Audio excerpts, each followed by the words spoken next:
õppisime me teiega ilmakaari. Oli 4 põhiilmakaart, milleks oli põhi, lõuna, ida, lääs ning vaheilmakaared. Põhja ja ida vahel kirre, ida ja lõuna vahel kagu, lõuna ja lääne vahel edel ja lääne ja põhja vahel omakorda loe. Ja me arutasime teiega sellisel teemal, et meil on need ilmakaari selleks ikkagi vaja, et kindlaks määrata asukoht. Aga kui ma ütleksin sulle praegu siin, et ole hea, palun liigu autoga 1 kilomeeter ida suunas ja otsi sealt üles kollane maja.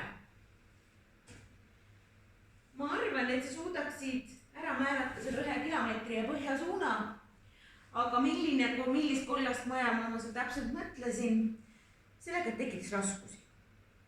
Ja selleks on tegelikult välja mõeldud ühed väiksed abimehed meile. Mis need täpsemalt on, sellest kohe räägime. Aga enne väike harjutus. Ole hea, vaata neid 4 pilti ja mõtle, mis nendes on erinevat või mis sarnast. Ja kuidas võiks olla nende piltide nimetus?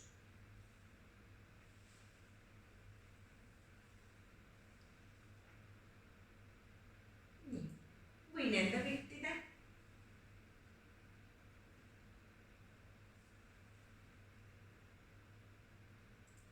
Või nende piltide. Nii, sa panid kindlasti seda juba tähele, et mõned pildid on kellegi poolt ise käsitsi tehtud ja teiste piltide tegemiseks on kasutatud abivahendid.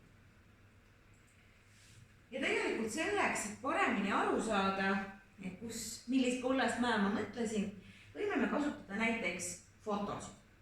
Foto tähendab siis seda, et mingisuguse vastava aparaadiga, üldiselt me nimetame seda fotoaparaadiks, tänapäeval teevad ka muidugi nutitelefonid ja nutitahvlid seda pilti, et millega jäädvustatakse siis mingisugune eseobjekt, neid nimetatakse fotodeks. Näiteks, kui sina teed iseendast pilti, siis see on ka foto. Või teed kärbsest pilti, siis see on ka foto.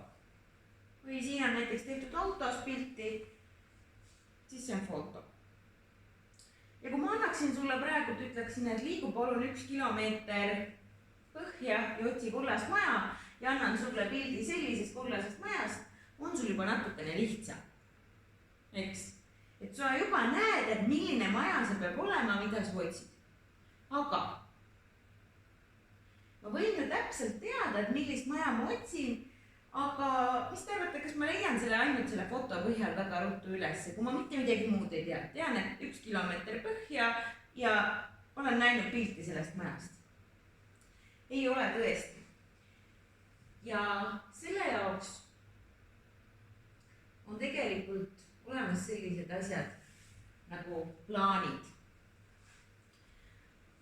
Plaan on siis tegelikult vähendatud kujutis mingisuguse kas tänava, riigi, toa, mis iganes nii-öelda üldiselt, päris tervest riigist ei tehta, aga pigem siis kas tänava või asula kohta tehtud selline vähendatud kujutis. Nagu te näete, siin ei ole täpselt seda kollast maja, et milline ta päris elus välja näeb, aga siin on ilusti välja toodud, et millised tänavad siin on. Näiteks, kui meil on see kollane maja siin, siis ma näen, et seal lähedal peab olema tiik või pood või kool ja see tegelikult aitab mind. Sellepärast, et kui ma tean juba, mis tänavaga on tegemist ja mis tema lähedal on mul tegelikult seda kollast maja juba palju lihtsam leida. Eelmisel pildil te nägite küll, et jah, oli ka midagi seal kõrval ja lähedal tal, aga ega väga hästi aru ei saanud, et siin võiks et siin kuskil võiks tegelikult tiik olla või siin on kuskil veel pood või midagi sellist. Kui ma võtan nüüd aga tõesti plaani appi, siis ma tean, et ma pean kollast maja otsima, ma pean liikuma põhja suunas ja selle kollase maja lähedal peab asuma politseimaja. Seal lähedal on tiik ja kui ma näiteks asuksin siin kohas, märgitakse plaani peale ka, et asud siin, siis ma tean, et ma pean enne minema 2 korda üle suure ristmiku, 1 ja 2, kui minust vasakut kätt jääb kollane maja. Aga seal piltide peal, mis ma enne näitasin, oli veel erinevaid asju. Need on teile juba tuttavamad, joonistused. Need on need, mida me teeme teiega kunstiõpetuse tunnis ja võib-olla loodusõpetuses. See on see, kuidas teie olete mingit asja joonistanud. Mis te arvate, kui täpselt me suudaksime nüüd ära tunda selle kollase maja? Jah, ega mitte väga täpselt, sellepärast, et inimese käsi ja silm ja tema joonistus on ikkagi see, kuidas tema asju näeb. Aga me ei pruugi kõik näha asju ühtemoodi. Ehk siis teisisõnu, kui ma annaksin teile praegu pildi, et see on see kollane maja, mida me otsime, siis ega ta väga ei sarnane sellele fotole, mis ma näitasin teile, või ka sellele plaanile. Ja selle järgi on päris raske õiget maja üles leida. Aga kindlasti joonistus annab meile sellise vaatepildi või ettekujutluse, et ta peab olema selline madal, et tal on aknaid palju. Ja eks ta ikkagi aitab meid lähemale jõuda sellele objektile, mis me otsime, aga ta ei ole nii täpne, kui on plaan või kui on foto. Ja siis on veel olemas selline asi nagu aerofotod. Aerofotod on tehtud siis kõrgelt ülevalt taevast ja miks neid tehakse, on sellepärast, et kui me vaatasime tavalist fotot, siis ega sinna tavalise foto peale väga palju ei mahu. Või isegi kui ma teen hästi kaugelt ja teil on igasugused need uhked kaamerad, siis see kõik, mis sinna tahapoole jääb suhteliselt selline pisikene kribu ja ega see pildi pealt hästi aru ei saa, et mis siin tagapool tegelikult on. Aga mida kõrgemale ehk siis mida kaugemale me liigume, siis on meil võimalik seda rohkem ka ühe pildi peale jäädvustada mingisugust näiteks mingit küla või alevit. Ja selle järgi on tegelikult ka see, et selle sama aerofoto järgi oleks nüüd juba päris lihtne teha meil plaani, mis on kõigile ühiselt mõistetav. Sellepärast, et kui te vaatate seda, siis siin on samamoodi näha, et kuidas need tänavad jooksevad. Siin on majakesed. Et kui ma ütleks, et tehke plaan selle pildi järgi, siis oleks see päris keeruline, sellepärast, et see on nii väikene osa. Te ei saa teha näiteks tervet Kohila alevi plaani ühe sellise pildi puhul põhjal. Aga kui teil on juba aerofoto, ehk siis õhus tehtud selline ülevalt alla pilt, siis on juba natukene lihtsam teha Kohila alevi plaani, sellepärast, et siin sa näed juba rohkem, et kust lähevad tänavad ja kus on majad või kus on hoopis mingisugune metsatuksi. Ole hea, võta palun nüüd oma vihik.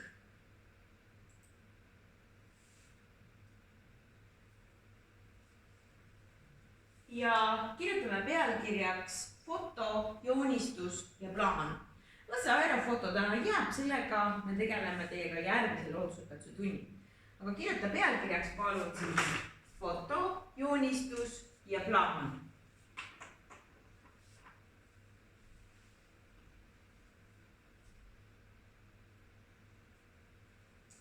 Ja kui sul on see tehtud, siis võid korraks pliiatsi käest ära panna. Nii, mis see on? Kas see on foto, plaan või joonistus? Õige, see on foto. Keegi on võtnud kaamera ja teinud pilti, kuidas lapsed istuvad arvutiklassis kätes kinni ringis. Nii, me näeme ära siit lapsed, me näeme, et siin on arvutid, me enam-vähem saame ettekujutluse, milline see arvutiklass on. Aga nüüd vaatame seda, mis see võiks olla. Foto, joonistus või plaan.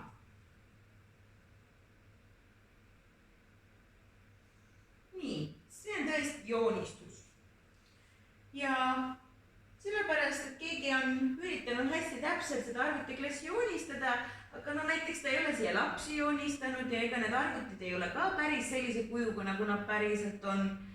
Et ta ei ole nii täpne kui foto, et foto pealt oli meil kohe näha, mis arvutid siin on ja millised ja kui selles mõttes täpsem. Aga vaatame nüüd korra sellist asja. See on täpselt selle sama arvutiklassi plaan.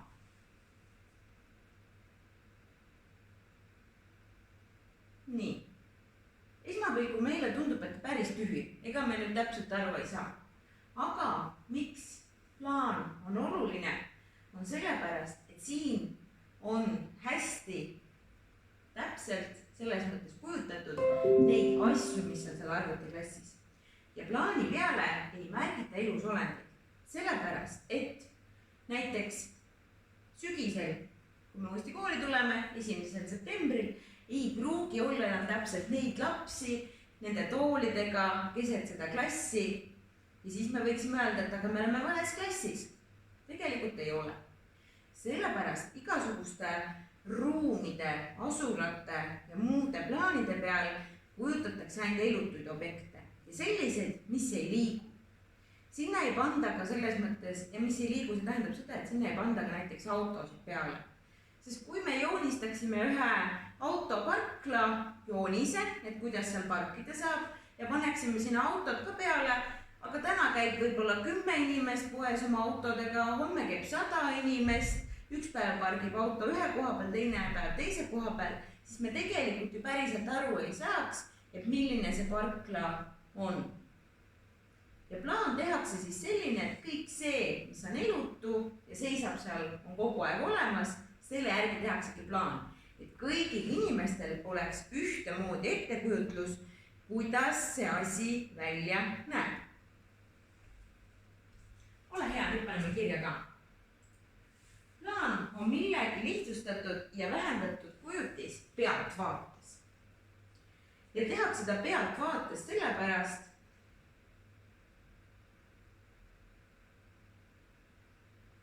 et jällegi võimalikult täpselt kujutada neid elutuid asju, mis seal on.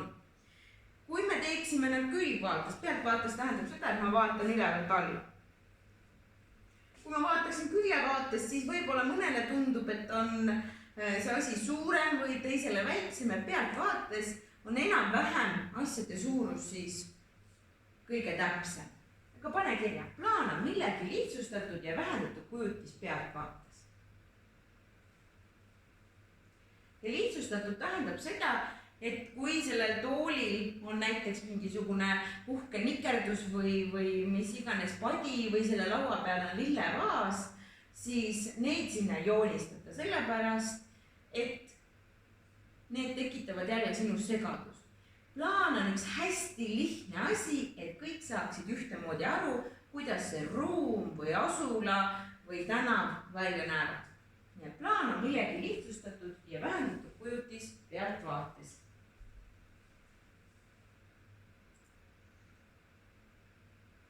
Ja plaanile võib ka näiteks lisada infot, et kui näiteks teil tuleb ka 4. klassis infotehnoloogia tund, siis õpetaja otsustab enne ära, et kus keegi istub ja siis ta võibki sinna plaani juurde kirjutada, et Kärt, sina istud selle laua taga, õpetaja laud on see, Anna istub õpetaja lauast paremat kätt, Maria istub ka paremat kätt.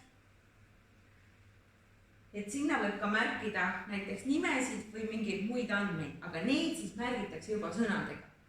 Et neid enam ei joonistata. Keegi ei joonista sinna Kärti nägu ega Kevini nägu ega Anna nägu, vaid pannaksegi lihtsalt nimed juurde.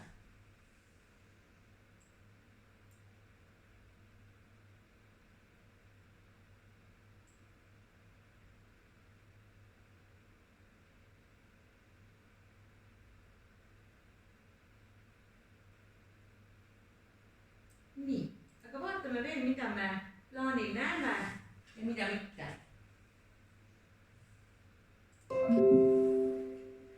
Plaanil näeme maastikku lihtsustatult ja vähendatult. See on see, kohe näitan teile pilti, see on plaan. näiteks see on Tallinna loomaaia plaan ja seal on ära näidatud, kus saab sisse tulla, on ära näidatud loomade kujutisega, kus mingi loom asub Tallinna loomaaias ja siin on näidatud, et kus on mingid suuremad sellised kas pargiosa või metsaosa. Keegi ei ole siia joonistanud ei inimesi, keegi ei joonista siia täpselt mingisugust kohviku laua peal olevat kohvitassi, vaid antakse, et kõik saaksid ühtemoodi aru.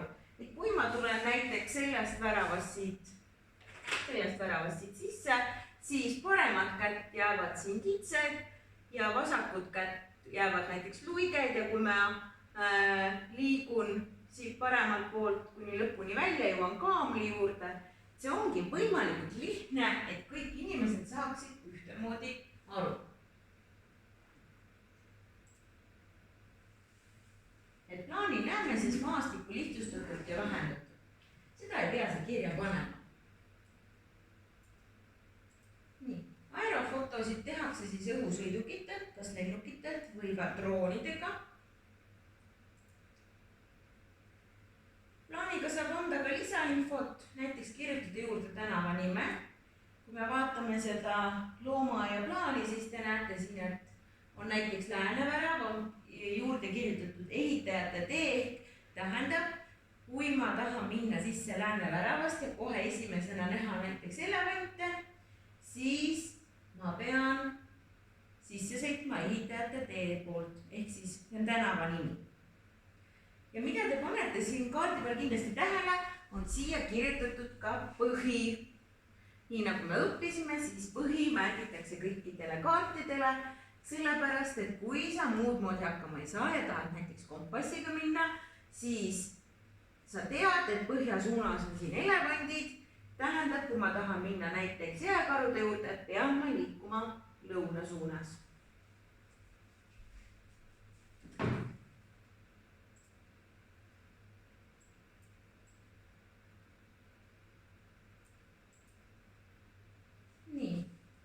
Pealt vaates ja ole nüüd hea, pane hästi veel kord tähele. Plaanile ei märgita liikuvaid olendeid, näiteks inimesi. Ehk kui me vaatame seda loomaaia plaani, siis need loomad on mitte sellepärast, et need loomad seisaksid seal, vaid seal on lihtsalt nende loomade puuriala. Aga siia plaani peal ei ole märgitud kuskile nende valged siis tähendavad tänavaid, mida mööda me saame liikuda seal loomaia sees. Ei ole märgitud ühtegi inimest või mingisugust muud elusolendit, kes liigub. Samamoodi, kui te panete tähele, P-täht tähendab parklat, ei ole sinna märgitud ühtegi autot.